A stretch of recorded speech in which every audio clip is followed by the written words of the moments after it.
नमस्कार दोस्तों, राज्यसभा चुनाव के नतीजे घोषित हो चुके हैं। इस राज्यसभा चुनाव के नतीजों में कांग्रेस को बड़ी सफलता हाथ लगी है। कांग्रेस ने कई जगहों पर भारतीय जनता पार्टी को जोर का झटका दिया है। बता दें, 15 राज्यों की 57 सीटों पर राज्यसभा के चुनाव हुए थे, जिसमें क्रमशः उत्तर प्रदेश के 11, महाराष्ट्र के 6, तमिलनाडु के 6, बिहार के 5, आंध्र प्रदेश के 4, राजस्थान के 4, कर्नाटक के 4, उड़ीसा के 3, मध्य प्रदेश के 3, तेलंगाना से 2, छत्तीसगढ़ से 2, झारखंड से 2, पंजाब से 2, हरियाणा से 2 और उत्तराखंड से 1 सीट शामिल है। आपको बता दें, इनमें से 11 राज्यों की 41 सीटों पर प्रत्याशी पहले ही निर्विरोध चुने जा चुके हैं और आज 4 राज्यों की 16 सीटों पर वोटिंग हुई है, जिनके नतीजे भी आ गए हैं। राजस्थान की 4 राज्यसभा सीटों में से कांग्रेस के झोली में 3 सीटें गई हैं। कांग्रेस की तरफ से राज्यसभा पहुंचे तीनों विजेताओं के नाम है: प्रमोद कुमार, दूसरा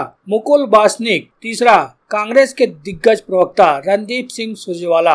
वहीं भारतीय जनता पार्टी की तरफ से घनश्याम तिवारी राज्यसभा पहुंचे हैं। वहीं छत्तीसगढ़ से भी कांग्रेस ने भारतीय जनता पार्टी को करारी शिकस्त दी है। यहाँ पर दोनों राज्यसभा सीटों पर कांग्रेस विराजमान हो गई है, जिसमें राज्यसभा पहुंचे कांग्रेस की तरफ से रंजीत सिंह रंजन शामिल है और दूसरे नंबर पर राजीव शुक्ला, जो कि राज्यसभा सांसद बने हैं। वहीं तमिलनाडु से पी चिदम्बरम भी राज्यसभा पहुंच गए हैं। वहीं मध्य प्रदेश की 3 राज्यसभा सीटों में से कांग्रेस के हाथ 1 सीट लगी है। विवेक तन्खा यह 1 सीट जीतकर राज्यसभा पहुंचे हैं। बात करें आंध्र प्रदेश की, तो आंध्र प्रदेश की 4 सीटों पर वाईएसआर कांग्रेस ने जीत दर्ज की है। वहीं बिहार की 5 सीटों पर, जिनमें 3 सीटों पर आरजेडी और जेडीयू ने जीत दर्ज की है और 2 सीट बीजेपी के खाते में गई है। बिहार से आरजेडी के जो प्रत्याशी हैं फैजान अहमद, मीसा भारती, ये दोनों राज्यसभा पहुंचे हैं। वहीं जेडीयू की तरफ से खीरू महतो राज्यसभा पहुंचे हैं। वहीं बीजेपी की तरफ से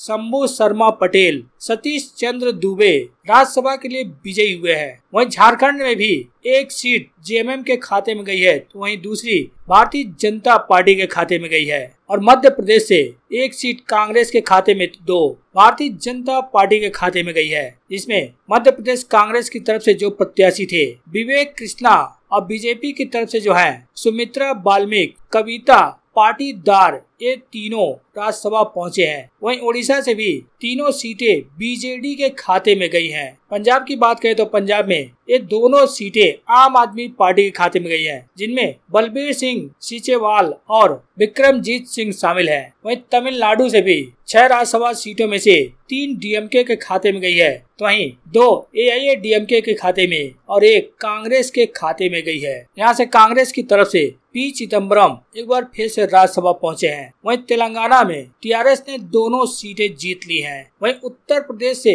भारतीय जनता पार्टी को 11 राज्यसभा सीटों में से अकेले 8 सीटों पर जीत हाथ लगी है। बीजेपी की तरफ से जो राज्यसभा पहुंचे हैं उनमें लक्ष्मीकांत वाजपेयी, राधा मोहन दास अग्रवाल, सुरेंद्र नागर, के लक्ष्मण, मिथिलेश कुमार, बाबूराम निषाद, संगीता यादव, दर्शन सिंह। वहीं समाजवादी पार्टी की तरफ से जयंत चौधरी, कपिल सिब्बल और जावेद अली राज्यसभा पहुंचे हैं। वहीं उत्तराखंड की जो 1 सीट है वो भारतीय जनता पार्टी के खाते में गई है। जो बीजेपी की तरफ से राज्यसभा पहुंचे हैं उनका नाम है कल्पना सैनी।